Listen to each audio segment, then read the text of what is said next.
300 warships, black metal against the cold canvas of the stars. They did not arrive with a diplomatic honor.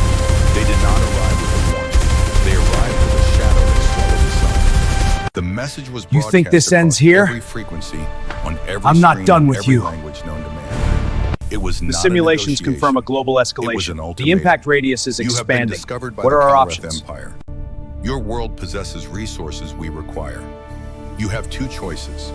Submit to our rule and become a subordinate species, or resist and be eradicated. You have one solar rotation to decide. In the high halls of power, politicians panicked. Bureaucrats scrambled. The men in tailored suits who had spent their lives debating policy suddenly found themselves staring into the abyss. They ran computer simulations.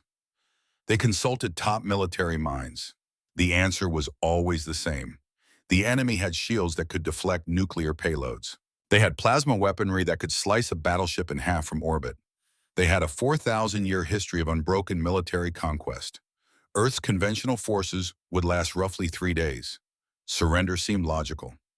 Surrender seemed like the only way to survive. But humanity is not a logical species. And when pushed to the edge of the cliff, we do not quietly step off. We turn around and we bare our teeth. The response sent back to the alien armada was short. It was not written by a diplomat. It was written by a stubborn, dying world that refused to bow. We accept your declaration of war. However, we require 6 months to prepare our forces. Is this acceptable? Aboard the alien flagship, the Sovereign's Will, Supreme Commander Kalen read the translation. He stood on a command deck of gleaming white and polished gold. He wore armor that had never known the dirt of a desperate retreat. He was a veteran of 40 campaigns. He had broken hive minds. He had shattered planetary defense grids. To him, war was an art form. It was mathematics. It was orderly, precise, and beautiful. When he read Earth's response, he actually laughed. The sound echoed through the pristine command center. 6 months. The primitives wanted 6 months to prepare. Kalen waved his hand, dismissing the holographic text. Let them have it. Let them build their little guns. Let them dig their little trenches. It will make their eventual destruction slightly more entertaining. Send observers. Let us watch them struggle. But Commander Kalen did not understand humanity. And he certainly did not understand what happens when civilized men realize that the rules of civilization no longer apply. Earth did not mobilize its regular army. The generals knew that sending good, honorable young men and women into the meat grinder against plasma cannons was a waste of blood. Honorable soldiers fight by the rules. They hold the line. They worry about collateral damage. They hesitate. Against the Calreth Empire, hesitation meant extinction. So Earth looked to the shadows. They looked to the deep, dark places where they buried the people they wanted to forget. They did not send their best and brightest. They opened the cages. Deep beneath the jagged peaks of the Rocky Mountains, the air in a Dix Florence was stale. It tasted of concrete iron and wasted time. This was Supermax, the end of the line, a tomb for the living. In Cell Block D, there was no sunlight. There were no windows. There was only a steel door, a concrete slab, and 23 hours of silence a day. Gideon Vance was doing push-ups. He moved with a slow mechanical rhythm. Up, down, breathe, up, down, breathe. He was 48 years old, but his body was carved from scarred granite. He had a face that looked like it had been dragged over broken glass and left to weather in the sun. His eyes were the color of winter ice. Cold. Unforgiving. He used to be a commander. Black Ops. Tier 1, he was the man the government called when a problem needed to disappear without a paper trail. But 3 years ago, a mission went wrong. A hostage situation in a hostile combat zone. The brass told him to stand down. They told him the political optics were too risky. They told him to leave his men behind. Gideon didn't leave his men. He broke the chain of command. He went in. He brought his boys home. And he left a trail of bodies so horrific that the politicians had to bury him to save their own careers. Dishonorable discharge. Life without parole. He was a monster to the civilized world. Footsteps echoed in the corridor. Heavy boots. Too many of them for a routine guard patrol. Gideon did not stop his push-ups. Up, down, breathe. The heavy steel door groaned and slid open. The harsh fluorescent light of the hallway spilled into the dim cell. 3 men stepped inside. Two wore the sharp-tailored uniforms of four-star generals. The third was a man in a dark suit carrying a metal briefcase. They looked out of place in the damp, oppressive gloom of the cell. They looked nervous. Gideon finished his set. He stood up slowly, wiping the sweat from his forehead with the back of his hand. He didn't say a word. He just stared at them. The general in the center cleared his throat. He looked at the scars on Gideon's arms. He looked at the cold, dead calm in the prisoner's eyes. "We need you," Vance, the general said. His voice was tight, strained. Gideon walked over to the small steel sink attached to the wall. He splashed cold water on his face. He didn't look back. "I'm retired," he said. The voice was gravel, deep and ruined. The man in the suit stepped forward. He popped the latches on the briefcase and set a thermos on the metal bunk. He poured a steaming cup of liquid into the plastic lid. Black coffee. The smell of it filled the cramped cell, overpowering the scent of bleach and sweat. The man slid the cup across the steel table. Gideon looked at the coffee.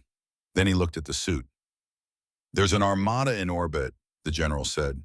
"They gave us 6 months. The simulations say our regular force will be wiped out in 72 hours. Our tactics won't work. Our rules of engagement will get us slaughtered." Gideon picked up the cup. The heat soaked into his calloused hands. He took a sip. It was bitter, strong, just the way he liked it. "You want to fight a war without rules," Gideon stated. It wasn't a question. "We are forming a new unit," the general said. "The Frontier Force. We are clearing out the Supermax facilities, military prisons, death rows, black sites. We are taking the men who were discharged for excessive violence, the cartel enforcers, the operators who went too far, the killers. We are giving them a choice: rot in a cage or fight for Earth." The cell was dead silent. "They are animals, Vance." The general's voice dropped to a whisper. "They are uncontrollable. We need someone to hold the leash. We need someone who understands the dark." Gideon took another slow sip of the coffee. He looked at the men before him. Men covered in medals they earned sitting behind mahogany desks. Men who sent other people to date while keeping their hands perfectly clean. Now the wolf was at the door, and they were begging the monster in the basement to save them. Gideon set the cup down. The ceramic clinked sharply against the steel. "I don't care about your world," Gideon said. "I don't care about your governments. I don't care about your flags." The general swallowed hard. "We will give you a full pardon. Total operational control. No oversight." Gideon stepped closer. He towered over the general. The air in the room grew instantly heavy. "How many civilians are in the crosshairs?" Gideon asked. The words were quiet, deadly. The general blinked. "All of them. Billions. But the immediate target is the Proxima colony. 50,000 innocent people trapped in the dome cities. If the alien fleet hits them, they burn." Gideon held the general's gaze for a long, terrible moment. He saw the genuine fear in the man's eyes. It wasn't just fear for his own life. It was the fear of a man watching the end of the world. There are bad men in this world. Gideon knew that better than anyone. He was one of them. But there is a difference between a bad man and an evil one. A bad man does terrible things because the world demands it. An evil man does terrible things because he enjoys it. Gideon Vance did not enjoy violence, but he was breathtakingly good at it. And he had a code. You protect those who cannot protect themselves. You pay the price so they don't have to. Gideon turned his back to the generals. He reached under his thin mattress and pulled out a worn, faded photograph of a military unit. Men who were dead. Men he had tried to save. He slipped the photograph into the pocket of his orange jumpsuit. "Point me at the meat," Gideon said. 2 weeks later, the Mojave Desert. The heat was an anvil pressing down on the cracked earth. The air shimmered with mirages. Dust choked the wind. This was not a military base. This was a proving ground for the damned. 10,000 men and women stood in the punishing sun. They wore mismatched fatigues. There were no ranks on their collars. There were no unit patches. They were the dregs of the human race, serial killers with double-digit body counts, disgraced mercenaries who had burned villages, special forces operators who had lost their minds in the jungles and the sand. They were angry. They were violent. They were looking for a reason to snap. Fights had already broken out. 3 men had been stabbed before breakfast. It was chaos. It was a powder keg waiting for a spark. Gideon Vance walked out of the command tent. He didn't wear a uniform. He wore black tactical pants, a dark t-shirt, and combat boots. His face was a mask of cold stone. He walked to the center of the staging area. He didn't use a microphone. He didn't need one. He carried a heavy iron wrench in his right hand. He stopped in front of a massive, heavily tattooed man who was currently grinding his boot into the neck of another prisoner. The tattooed man looked up, baring his teeth in a savage grin. "You the new warden," the giant spat. Gideon didn't speak. He swung the iron wrench. It connected with the side of the giant's knee with a sickening crack. The giant went down screaming. The entire camp went dead silent. 10,000 pairs of eyes locked on to the man with the wrench. Gideon looked out over the sea of killers. "You think you are tough?" Gideon's words carried over the wind.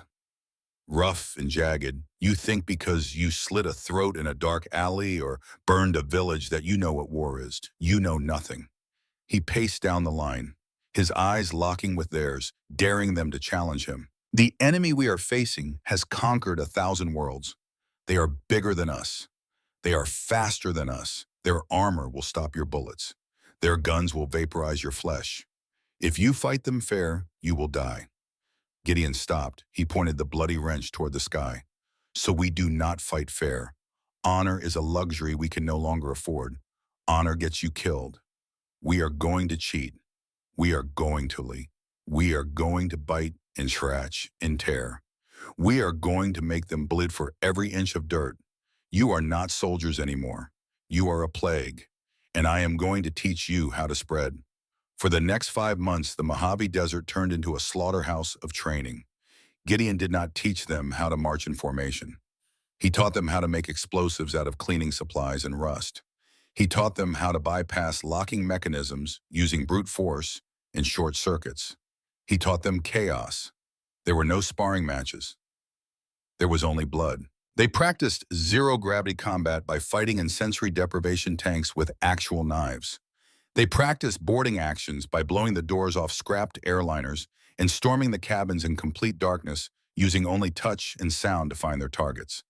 They learned how to use their own pain to keep them awake. They learned to laugh when they were bleeding. They were stripped of their humanity. They were forged into a weapon of pure, unadulterated malice. Millions of miles away in the cold void of space, Supreme Commander Kalen watched the leaked intelligence feeds on his holographic display. He stood on his pristine bridge, his hands clasped behind his back. His tactical officers analyzed the footage. "Sir," the chief intelligence officer said, her voice laced with confusion, "we cannot discern their tactical doctrine. They are not drilling defensive phalanxes.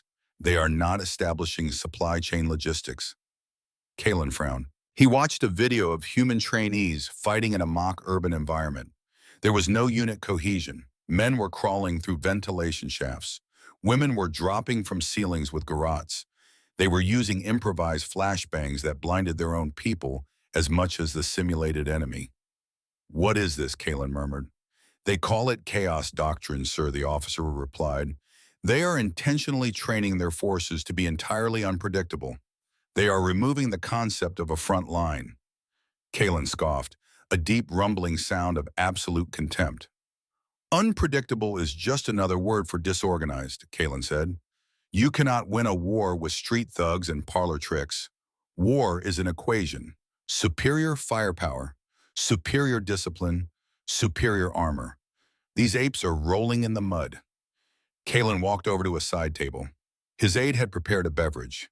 It was a dark, steaming liquid extracted from the human supply caches they had intercepted. The humans called it coffee. Kalen picked up the delicate crystal cup. He took a sip. He immediately recoiled, coughing. The liquid was harsh, acrid. It tasted of burnt soil and bitter struggle. Disgusting, Kalen spat, wiping his mouth with a crisp white cloth. "Toss it out and prepare the fleet. Their 6 months are up. Let us go and clean up this mess. Let us show these animals the perfection of the Kalrath Empire." The countdown reached 0. The deadline passed. The war did not begin with a roar. It began with a suffocating silence. The Kalrath Armada moved toward the Proxima Centauri colony. 300 warships, masterpieces of engineering. They moved in perfect synchronization. A flawless crescent formation designed to envelop, trap, and annihilate any opposing force. It was a tactic that had not failed in 2 millennia. Against them, the Earth fleet assembled. Kalen watched his tactical monitors. He expected to see dreadnoughts. He expected to see heavy cruisers. Instead, he saw a junkyard. Earth had taken every civilian freighter, every garbage scow, every mining vessel they could find. They had stripped the interiors, welded heavy steel plating to the hulls, and strapped massive primitive solid fuel rockets to the backs. They looked like jagged iron coffins. There were thousands of them, and they were not in formation. They were clustered together like a swarm of angry hornets. "Sir," the tactical officer reported, "we cannot lock onto a command ship. Their fleet structure is completely decentralized." Kalen smiled, a cold, arrogant smirk. "Then we will simply destroy all of them. Open fire. All forward batteries." The darkness of space ignited. Calreth plasma cannons capable of melting mountains lashed out in brilliant beams of violet light. The energy struck the human fleet. The primitive armor plating of the Earth ships held for a fraction of a second before detonating. Dozens of ships were vaporized instantly. Wreckage spun wildly into the void. But the human fleet did not retreat. They did not attempt to form a defensive line. Instead, they scattered. The swarm broke apart, accelerating at speeds that should have crushed the human crews under the G-force. They moved in completely random vectors. Some dove, some climbed, some spun wildly out of control. "Target the lead vessels," Kalen barked, his calm demeanor slipping just a fraction. Fire at will. The point defense batteries of the Calreth ships opened up. Thousands of tracking projectiles filled the space between the fleets. More human ships were shredded. Fire bloomed in the vacuum, brief and violent, but there were too many of them, and they were moving too erratically. Then the true madness began. On the tactical display, Kalen watched as a dozen human ships, heavily damaged, inventing atmosphere, suddenly cut their engines. Their power signatures dropped to zero. They went completely dark. "Sir, multiple enemy vessels are disabled," the sensor officer reported. "They are dead in the water, drifting." "Ignore the debris," Kalen ordered. "Focus fire on the active targets. Maintain formation." The Calreth Armada pushed forward, their pristine ships gliding past the drifting dark hulks of the disabled human vessels. The automated targeting systems of the Calreth ships ignored them. They were programmed to target active thermal and energy signatures. Dead iron was not a threat. That was their first mistake. As the center of the Calreth formation passed the drifting human ships, the dead iron suddenly woke up. Proximity alarms screamed across Kalen's bridge. The noise was deafening, piercing. "What is happening?" Kalen demanded, gripping the edges of his command console.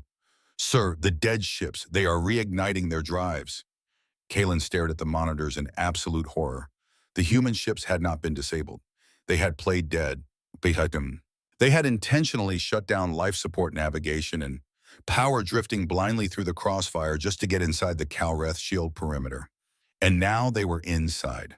The solid fuel rockets on the backs of the scrap metal ships ignited with blinding fury. They did not aim their primitive kinetic cannons. They did not launch missiles. They aimed the ships themselves. "Brace for impact," Kalen roared. A human heavy freighter burning from 3 different hull breaches slammed directly into the side of a Calreth dreadnought. The kinetic force of 100,000 tons of steel moving at Mach 20 was unimaginable. The dreadnought's armor buckled. The shields designed to deflect energy weapons did nothing to stop raw physical mass. The human ship crumpled like a tin can, driving itself deep into the alien vessel's engineering section. Then the payload detonated. The humans had packed the freighter with cheap, dirty nuclear explosives. The flash blinded the optical sensors. When the glare cleared, the Calreth dreadnought was gone, replaced by an expanding cloud of superheated dew and twisted metal. Before Kalen could process the loss, it happened again. And again. Another human ship, missing half its wing, rammed a Calreth cruiser. 2 more impacted a carrier, tearing through its launch bays and detonating its fuel reserves. The perfect crescent formation was broken. It was a bar brawl in the dark. "They are trading ships for ships," the tactical officer screamed over the alarms. "Sir, they are initiating suicide burns. They don't care if they survive." "Pull back," Kalen ordered, his voice cracking. "Break formation, evasive maneuvers. Get us out of this debris field." The Calreth Armada, the greatest fighting force the galaxy had ever seen, broke and ran. They engaged their sublight engines, pulling away from the chaotic swarm of human ships. They left 12 burning wrecks behind. 12 masterpieces of technology destroyed by flying garbage cans piloted by madmen. Kalen stood on his bridge, his chest heaving. The alarms were still wailing. Smoke drifted from overloaded tactical consoles. He looked at the view screen. The surviving human ships did not pursue. They simply hung there in the void amidst the wreckage of their own dead and the burning ruins of their enemies. Kalen felt a cold sweat break out on the back of his neck. It was a sensation he had not felt in 40 years of warfare. Fear. They are not soldiers, Kalen whispered to himself, staring at the scattered blips on the radar. What kind of species uses their own deaths as a tactical maneuver? He turned back to his tactical officer. His eyes were wide, desperate. Calculate a jump trajectory, Kalen ordered. We bypass their fleet. We hit their ground colonies directly. If they want to fight like animals, we will burn their cages. Target the Proxima Centauri settlement. Prepare orbital bombardment. We will glass their cities. The officer hesitated. Sir, our ground intelligence indicates there are 50,000 civilian non-combatants in those cities. I do not care, Kalen shouted, slamming his fist onto the console. Burn them. Burn them all. Let us see if these madmen care about their own people. Down on the surface of Proxima Centauri, beneath the red dirt and the artificial atmosphere domes, the sirens began to howl. Deep underground, in the labyrinth of mining tunnels that spider-webbed beneath the colony, Gideon Vance sat on an ammunition crate. He was sharpening a heavy combat knife with a whetstone. The rhythmic scrape of metal on stone was the only sound in the dark. Around him in the shadows sat 300 men and women of the Frontier Force. Tier 1. Their faces were painted in dirt and ash. Their eyes were wide, adjusting to the gloom. They checked their weapons. They checked their explosives. They didn't speak. The ground above them trembled. Dust shook loose from the cavern ceiling, falling like gray snow. The orbital bombardment had begun. A comlink crackled to life in Gideon's ear. It was the colony governor. His voice was laced with pure panic. Commander Vance, the shields are failing. They are dropping landing craft. They are sending ground troops, 10,000 of them. We have women and children down here. We have 2 hours of air left. What do we do? Gideon stopped sharpening the knife. He tested the edge against his thumb. It drew a thin line of bright red blood. He keyed his radio. Lock the blast doors, Governor Gideon said softly. Keep the kids quiet. He stood up. He looked around the cavern. The criminals, the murderers, the disgraced soldiers looked back at him. They were terrified. They were outnumbered 30-1. They were going to die here in the dark light years from a home that hated them. Gideon slid the knife into the sheath on his chest rig. He racked the bolt of his heavy kinetic rifle. The sound was deafening in the enclosed space. It was a promise of violence. Gideon looked at his men. He did not give a speech about glory. He did not talk about honor. Let them come into the dark, Gideon said, and let's show them why they should be afraid of the dark. The Frontier Force racked their weapons. The sound echoed through the tunnels like the snapping of 1,000 iron jaws. Above them, the alien dropships landed. 10,000 pristine armored soldiers marched out onto the red dirt, their weapons raised, expecting a surrender, expecting an easy slaughter. They did not know what was waiting for them under the dirt.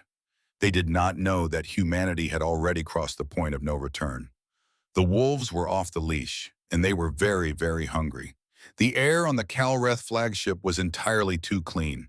It smelled of synthesized ozone chemical scrubbers and absolute unchallenged authority. There was no dust. There was no scent of sweat or fear. It was a sterile sanctuary for officers who waged war from the safety of the stars, light years away from the blood and the mud. Gideon Vance bled on their immaculate floor. He was kneeling in the center of a massive interrogation theater. The walls were polished obsidian, reflecting the harsh, cold glare of the surgical lights above him. His arms, or what was left of them, were locked into heavy magnetic restraints that hummed with a low, vibrating frequency. The crude, blood-soaked tourniquet around the stump of his left arm had begun to seep, leaving a steady, rhythmic drip of crimson on the pristine white tiles. Drip, drip, drip. It was the only sound in the room. Gideon did not gasp. He did not groan. He simply knelt there, his chin resting against his chest, his breathing slow and measured. His body was a map of fresh trauma-bruised ribs and second-degree burns, but his mind was an unbreachable fortress. The heavy doors at the end of the hall slid open with a soft, expensive hiss. Supreme Commander Kalen stepped into the room. He was flanked by four massive Imperial guards, their armor gleaming, their plasma halberds humming with lethal energy. Kalen himself wore a uniform untouched by the war he had started. High collar gold braiding, not a single thread out of place. He looked down at the ruined human on the floor with a mixture of clinical curiosity and profound disgust. Kalen walked slowly around Gideon in a wide circle. He was studying a creature he believed to be little more than a violent primate. "Your colony is burning," Kalen said. The voice was smooth, translated perfectly through the hidden speakers in the walls. It carried the absolute certainty of a man who had never lost. "Your men are dead. You are beaten, Commander Vance. And yet you do not beg. I find that fascinating." Gideon did not look up. He kept his eyes on the drop of blood forming at the end of his severed wrist. 4,000 of my vanguard," Kalen continued, his voice dropping into a dangerous, icy register. 4,000 of the finest soldiers in the galaxy dead in the dirt, slain by criminals wielding sharpened steel and stolen rifles. It is a mathematical impossibility. It defies every established doctrine of civilized warfare. Gideon slowly raised his head. His face was streaked with ash and dried blood. His jaw was covered in thick, dark stubble.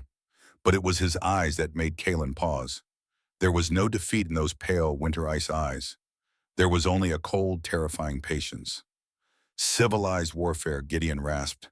His throat was dry, his voice a low gravel that seemed to scrape against the polished walls of the room. "That's your mistake, Kalen. You think you are fighting a civilized war." Kalen sneered, stepping closer, safely behind the humming energy barrier that separated them. "We brought a fleet capable of glassing your world. You brought a rabble of murderers. You have lost." Gideon smiled. It was a broken, bloody expression. His teeth were stained red. "You think this is losing?" Gideon asked softly. He let out a short, hollow laugh that echoed terribly in the sterile room. "We sent you 5,000 men. 5,000 men that Earth locked in cages because we didn't want them anymore. Society's trash. And for that trash, you traded 4,000 of your absolute best, irreplaceable veterans. You spent gold to buy dirt, and you think you are winning." Kalen's jaw tightened. The logic stung because it was true. The casualty ratio was catastrophic. The Empire had never bled like this. "You cannot sustain it," Kalen countered. "Even an animal knows when it is cornered. Your forces on the ground are eliminated. The civilians in the tunnels will suffocate within the hour. It is over. I brought you here to ask you a simple question before I execute you." Why fight with such poites or suicidal fervor?"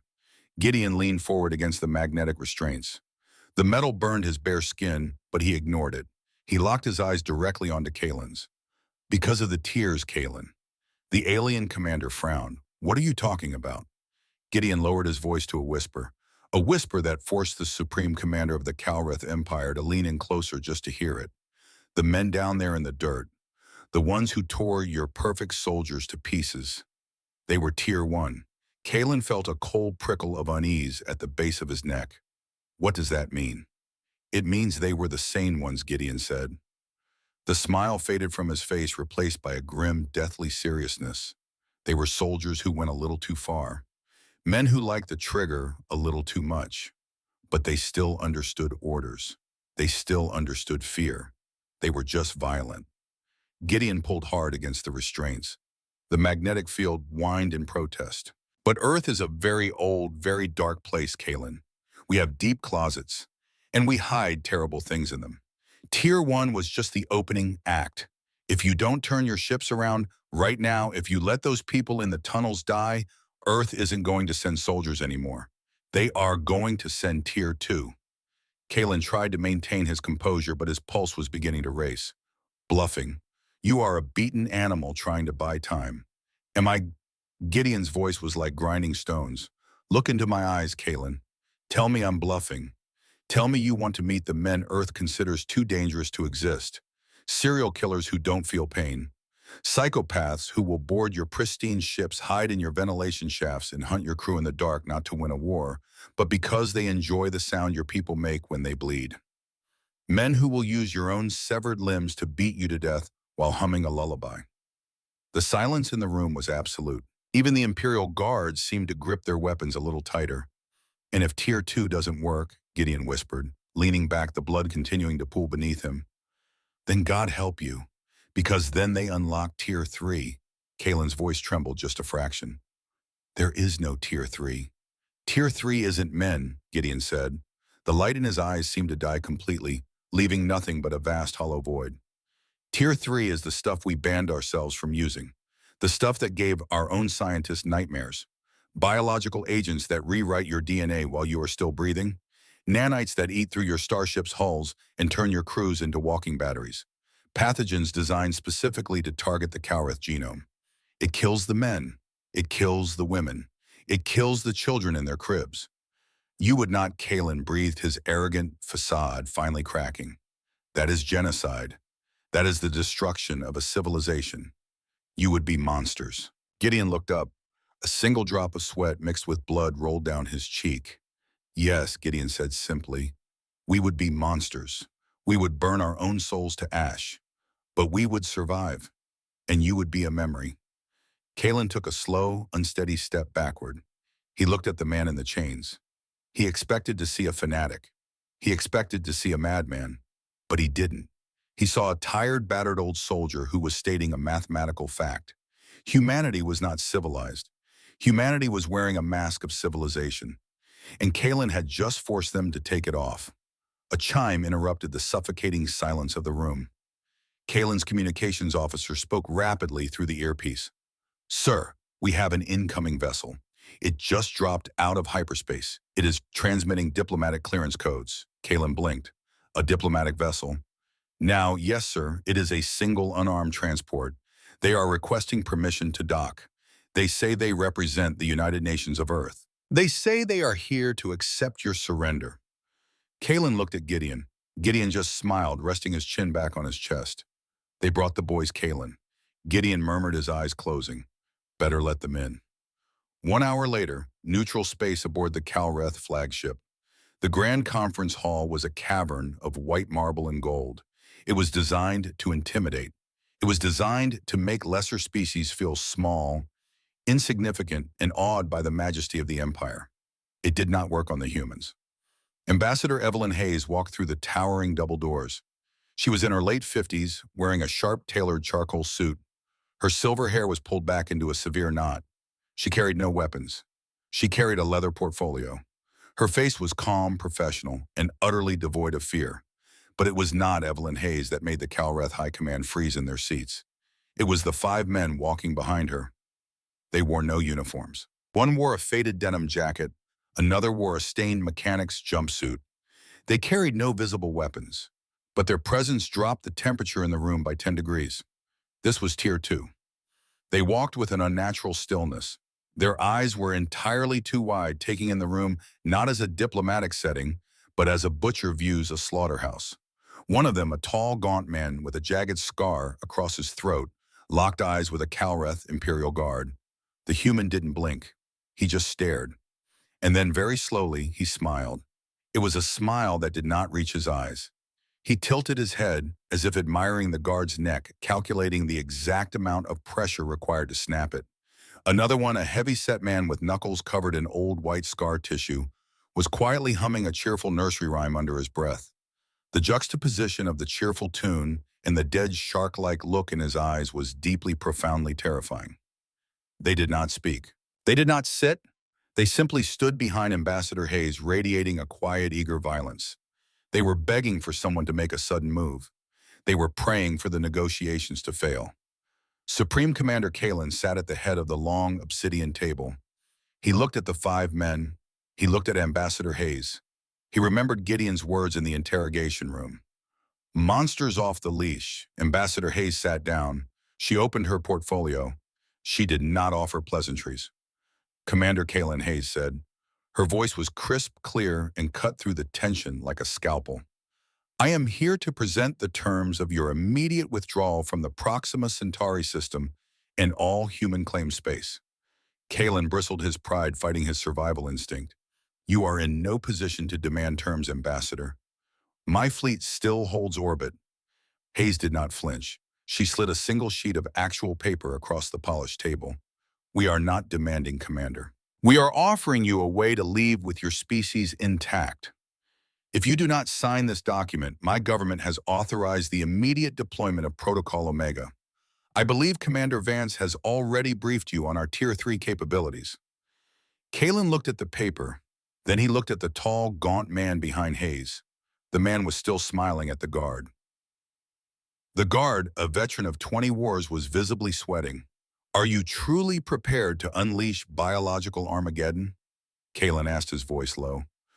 Over a single colony, you would condemn yourselves to the history books as the greatest war criminals in the cosmos. Hayes folded her hands on the table. Commander, we spent thousands of years killing each other over scraps of land, over religion, over pride. We finally learned how to stop.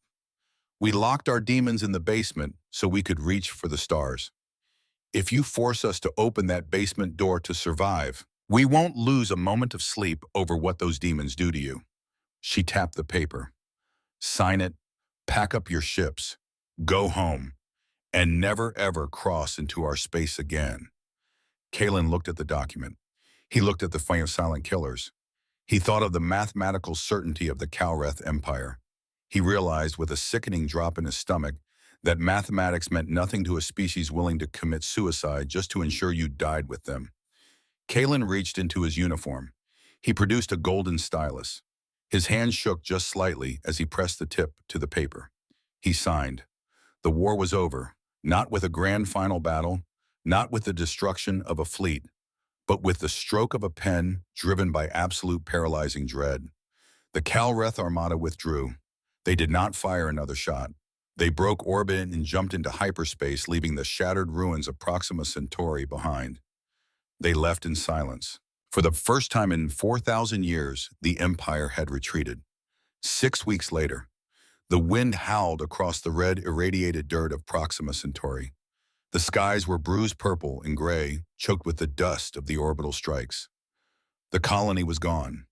The dome was a memory, but deep beneath the earth, 50,000 civilians had walked out into the sunlight. They were alive. On a quiet ridge overlooking the crater of the main settlement, the wind whipped at a dark canvas trench coat. Gideon Vance stood alone.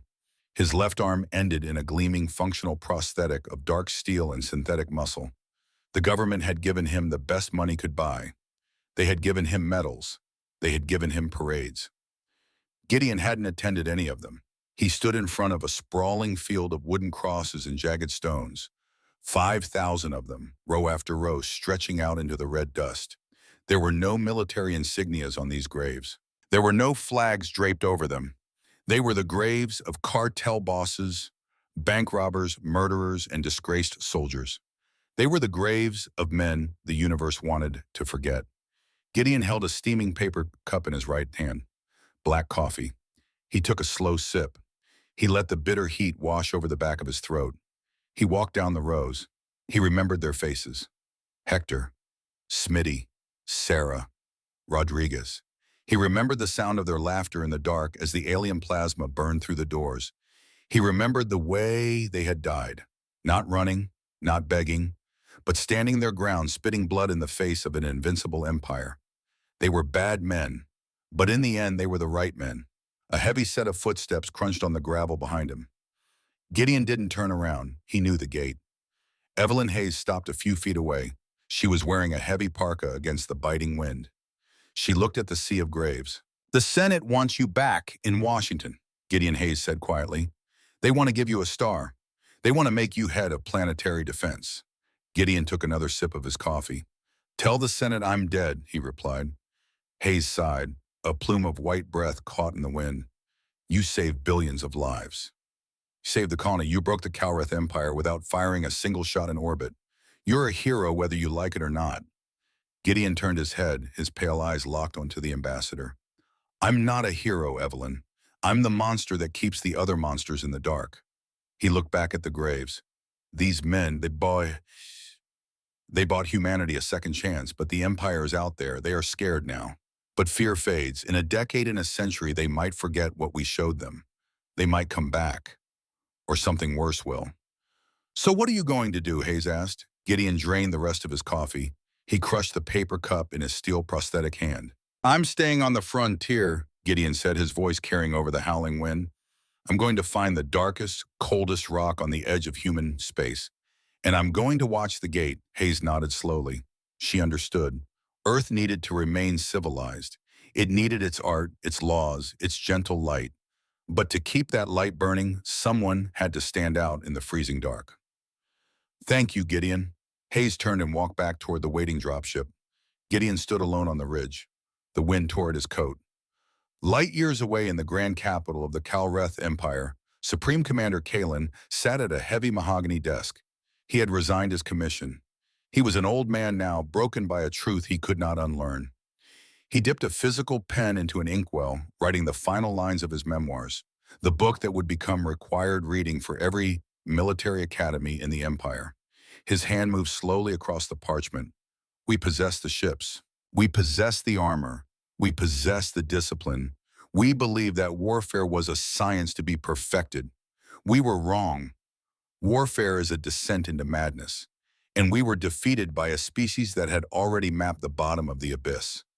Kalen paused, staring out the window at the gleaming, peaceful spires of his homeworld.